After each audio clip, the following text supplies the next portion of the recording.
Cara, sabe aquela lista que nenhum jogador de futebol quer estar lá, mas não tem jeito. Se jogar mal, vai entrar na lista. Vídeo do canal MVP. Os piores jogadores do Brasileirão em 2025. O Campeonato Brasileiro de 2025 chegou ao final e nesse vídeo eu vou falar dos grandes destaques, porém negativos da competição. Aqueles caras que todo mundo estavam esperando que fossem destruir, decidir grandes jogos e campeonatos, mas que no final não jogaram absolutamente nada. Pô, pior que você ficar numa lista dessa aqui é triste pra caramba, né? Até pras próximas temporadas, pô. Tudo quanto é dirigente tá olhando qual jogador foi mal e queira ou não. Se se destacar negativamente, já faz o quê? O clube tem aquela interrogação na cabeça. Esse cara não jogou nada esse ano, nós vamos contratar ele pro nosso time? É loucura. Então se você gosta desse tipo de vídeo e também de conteúdo, fica aí porque eu garanto que você vai gostar. Muito prazer, o meu nome é João Victor, esse daqui é o canal do MVP e eu espero que vocês gostem. Rafael Borré desembarcou em Porto Alegre cercado de grandes expectativas. O Internacional não apenas trouxe um atacante com currículo europeu, mas fez dele uma das contratações mais caras da história do clube, investindo cerca de 33 milhões de reais para garantir um nome que deveria ser a solução definitiva para a falta de gols. Você contrata um jogador caro desse, na mente do torcedor tá, resolvemos o problema do ataque, até porque jogou no River Plate, foi bem pra caramba. Se eu não me engano, ele meteu gol em final de Libertadores. Foi pra Europa, fez uma temporada boa e na outra foi meio que mais ou menos, mas estava no futebol europeu. Então era pra ele chegar aqui no Brasil voando, então não tem jeito. Time pagou caro, torcedor espera muito, vai estar todo mundo de olho nele. Se jogar mal, moleque, é forca, não tem jeito não, tem que jogar bem, é obrigação praticamente. A ideia era muito clara, o Borré seria o líder ofensivo, o cara capaz de transformar partidas complicadas em vitórias, alguém que carregaria o ataque colorado e devolveria ao torcedor a esperança de ver o time brigando na parte de cima da tabela. No entanto, o Brasileirão de 2025 mostrou um cenário completamente diferente. Em campo, o Borré nunca conseguiu se firmar como grande referência. Foram 30 jogos, apenas 5 gols e 2 assistências. Números que não justificam o status de estrela e nem o valor pago pela sua contratação. Mas Pô, o negócio é fogo, né? E ele chega o quê? Com status de craque. Torcedor do Inter, que viu o Borré jogando, não tem jeito. O cara que fala que o Borré é craque pro torcedor do Inter, é perigoso ele bater no cara. Você não entende de futebol. Olha o que você tá falando. Eu já vi esse cara jogando no meu time e era uma desgraça.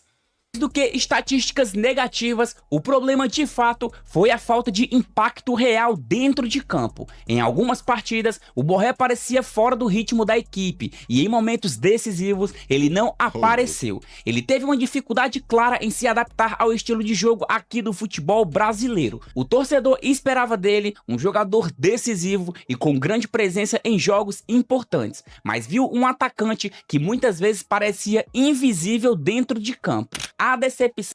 O Borré, todo mundo esperando muito dele, contratamos o matador. Realidade, Borré perdendo gol tudo na cara do gol de cabeça, então parece que o Borré não sabe cabecear, só olhando por esse take aí, por esse pedacinho de vídeo, tá maluco? Aí é decepção total.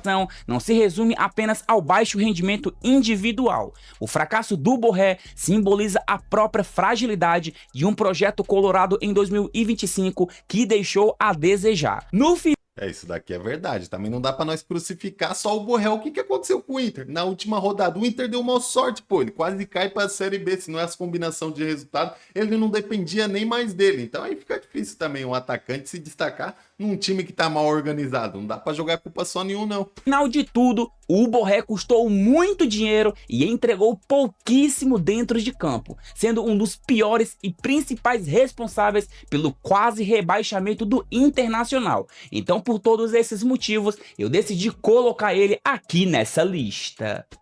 Não tem jeito, o Borré foi muito abaixo mesmo. Vamos ver qual vai ser o corajoso que vai tentar contratar o Borré, mas eu acho que aqui no Brasil nenhum time vai fazer essa loucura não, até porque o salário dele muito caro, então ele volta lá pra fora pra tentar se redimir, pra jogar bem, longe dos holofotes e já era.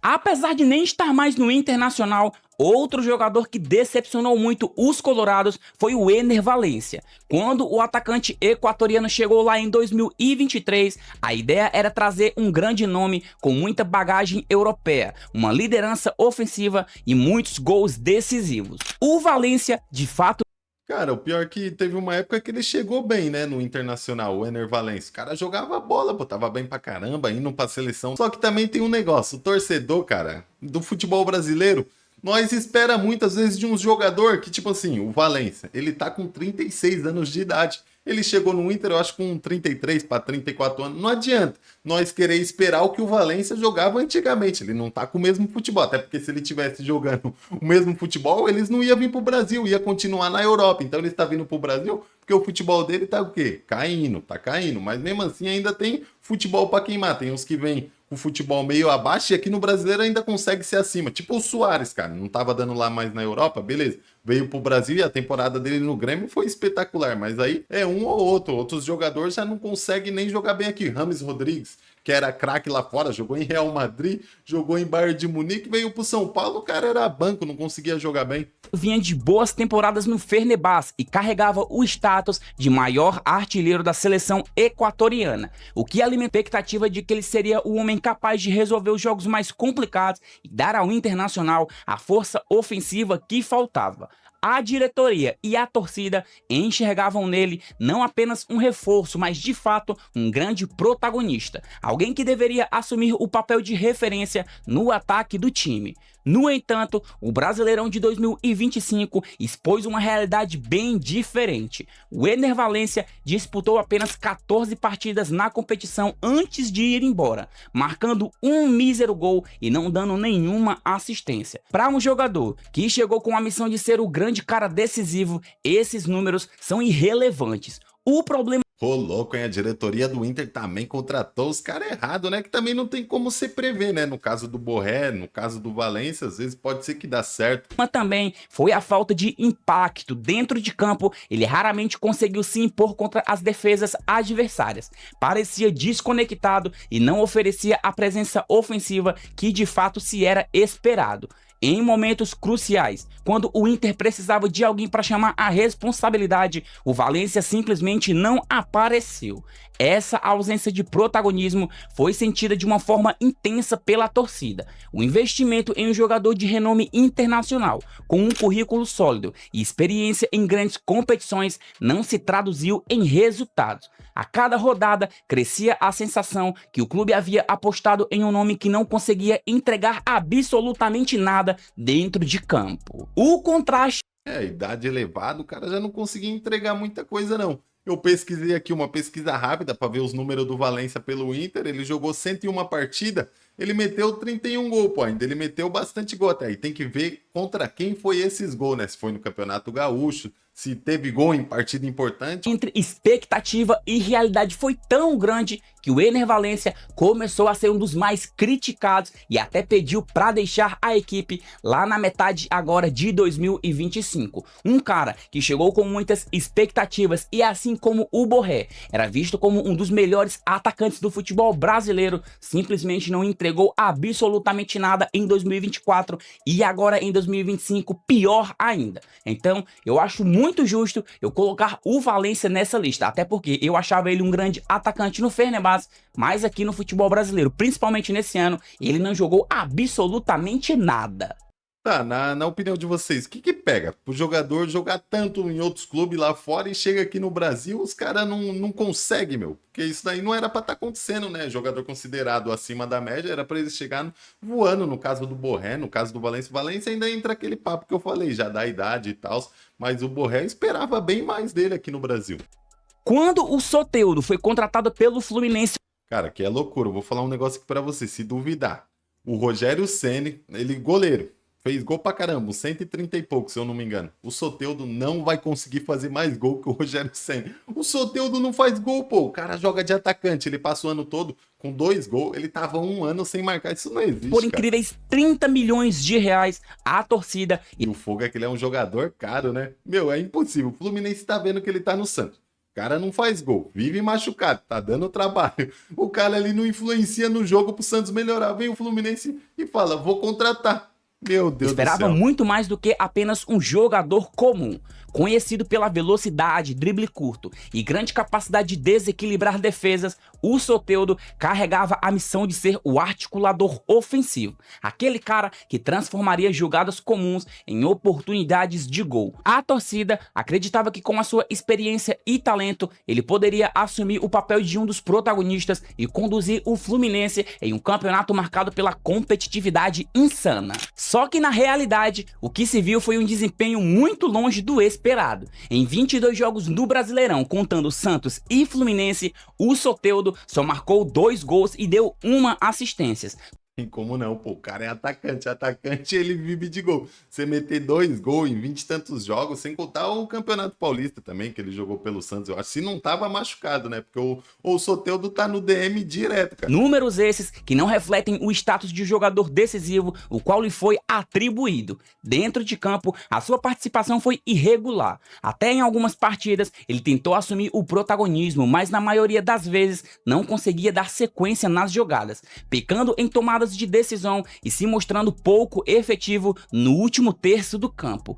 A promessa era dele ser o cérebro criativo do ataque, mas se dissolveu em atuações apagadas, sem impacto real dentro de campo ou desempenho coletivo. O peso da decisão. Pô, você vê que loucura, o Soteldo tá vindo mal faz tempo, e mesmo assim ele só jogou em time bom. Jogou no Santos, assim, time bom, que eu falo time grande, porque o Santos também, esses últimos tempos, tá difícil. O time não tá indo pra frente, mas time grande. Fluminense, também. Grêmio. E o cara não faz nada, meu. Só jogou em time grande. A decepção foi ainda maior, porque o Fluminense dependia dele para escapar das dificuldades ofensivas, mas viu um jogador que custou muito caro, se lesionou demais e entregou pouco dentro das 4 linhas. Cara, não sei se vocês já viram. Tem um vídeo do Sormani, quando o Soteldo saiu do Santos, que ele racha o bico. Vocês contratou o Soteldo e o cara... Sinceramente, não sei porque o Soteldo ainda carrega esse status de craque. É sim, um jogador muito habilidoso, bom de bola, mas muito longe de ser esse craque todo que muita gente pinta. Um cara muito irregular e que há umas 3, 4 temporadas não consegue desempenhar em alto nível. Então, eu resolvi colocar ele aqui nessa lista e muita gente pode até questionar, mas pelo... Não, nesse daqui não tem como questionar não, pô. O Soteldo não mete gol, o Soteldo não fere ninguém, ele tem que estar nessa lista. Pelo menos pra mim, o Soteldo tá longe de ser craque e é mais um jogador que custou muito caro e entregou praticamente nada dentro de campo.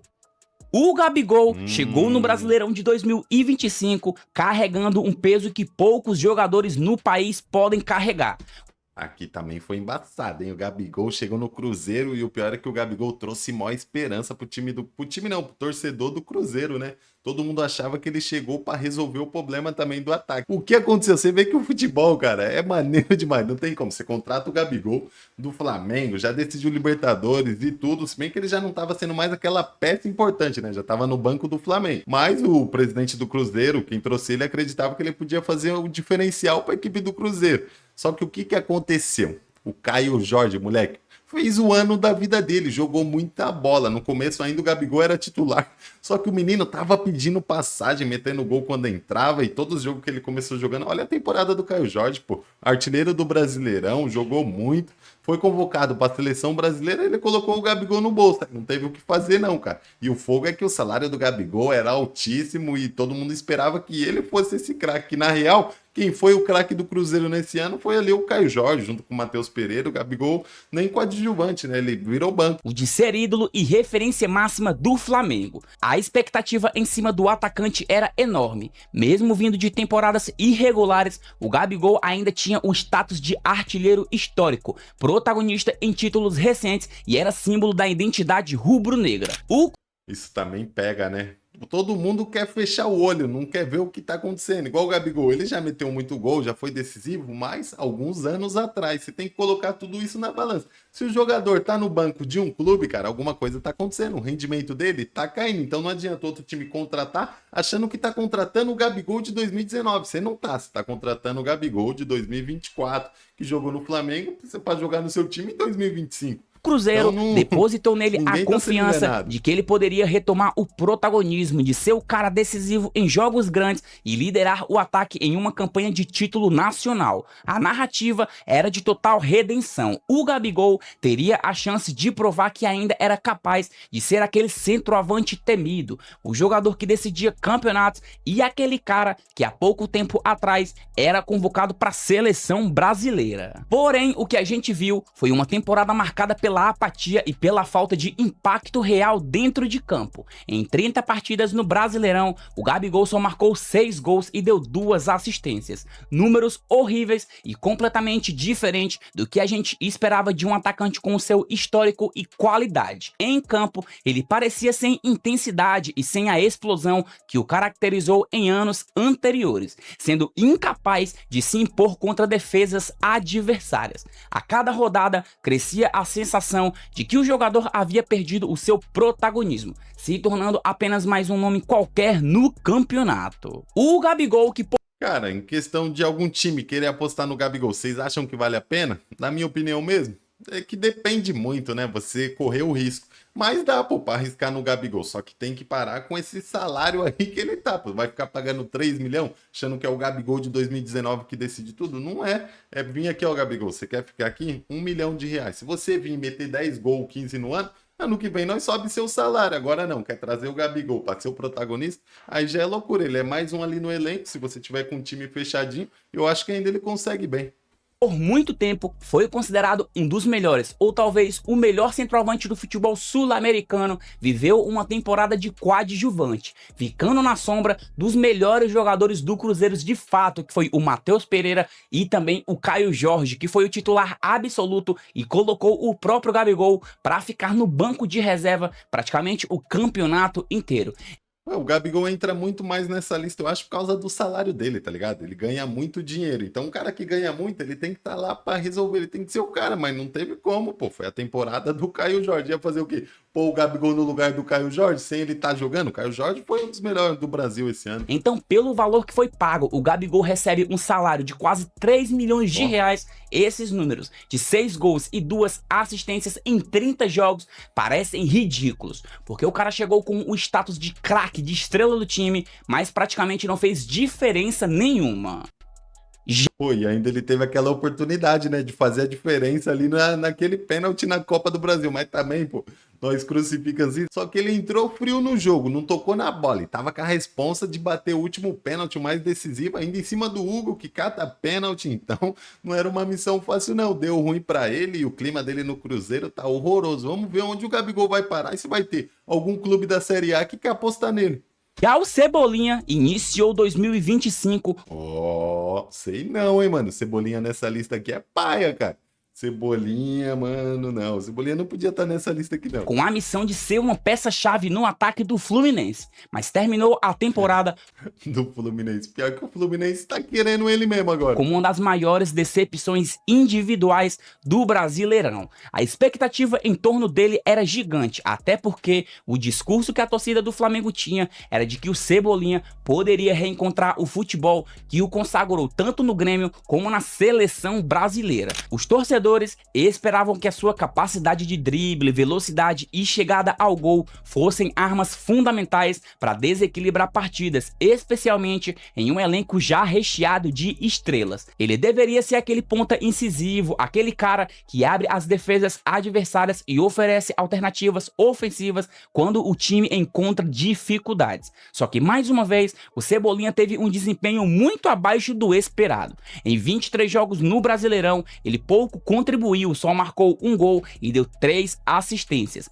Números esses que não justificam o papel de protagonista que todo mundo esperava. Dentro Pô, pior que jogar no Flamengo tá muito difícil. Tem muito cara bom, meu. O negócio tá muito concorrido. E o Cebolinha também, ele tem esses números aí que tá zoado, mas ele joga pouco, pô. Ele não entra jogando essas partidas. Ele tem ali, às vezes o cara tem 20 minutos pra entrar e já entra afobado, querendo mostrar tudo de uma vez e não consegue fazer nada. Essa é a realidade. Mas em defesa do Cebolinha, nos últimos jogos daí do Flamengo, pô, tava bem pra caramba no Mundial de Clube, tava pedindo passagem. quase tomando a posição ali do Samuel Lino, pô. Então é o seguinte, se tiver algum clube ali querendo apostar no Cebolinha, eu acho que tá bom, porque o cara já falou que tá com vontade de jogar futebol, ele quer mais minuto, e no Flamengo, do jeito que tá, mais minuto, pô, difícil, hein? Vai ter que sair. Então se ele vai pra Fluminense, vem pra qualquer outro time, eu acho que é uma boa arriscar no Cebolinha ainda, ele tem futebol pra queimar. De campo, a sua temporada foi marcada por irregularidade. Em alguns momentos, ele até tentou ser o protagonista, mas na maioria das vezes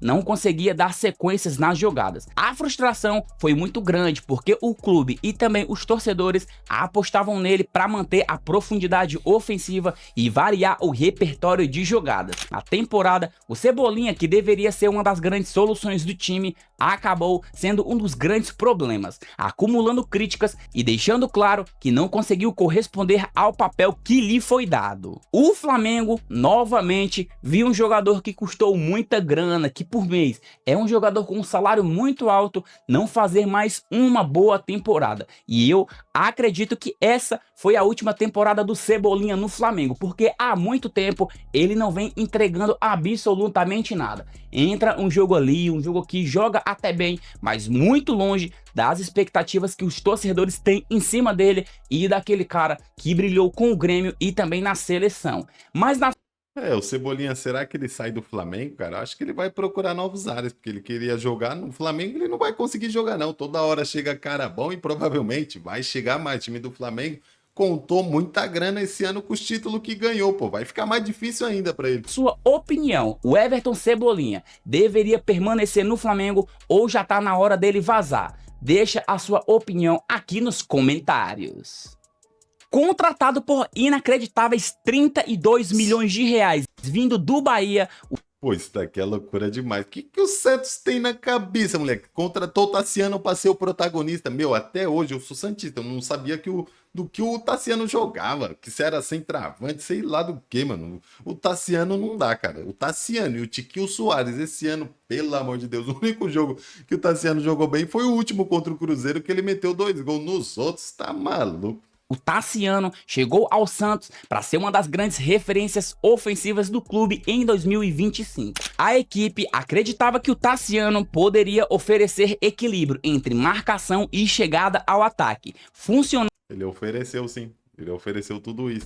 como aquele meio-campista versátil, capaz de dar consistência ao setor. Ah, ele é meio campo. Até hoje eu tô falando pra vocês que eu não sei a posição real dele. Cada dia ele entra de uma posição no time do Santos. Tem dia que ele tá de centroavante, tem dia que parece que ele tá de meia, tem dia que ele parece que tá caindo pra volante.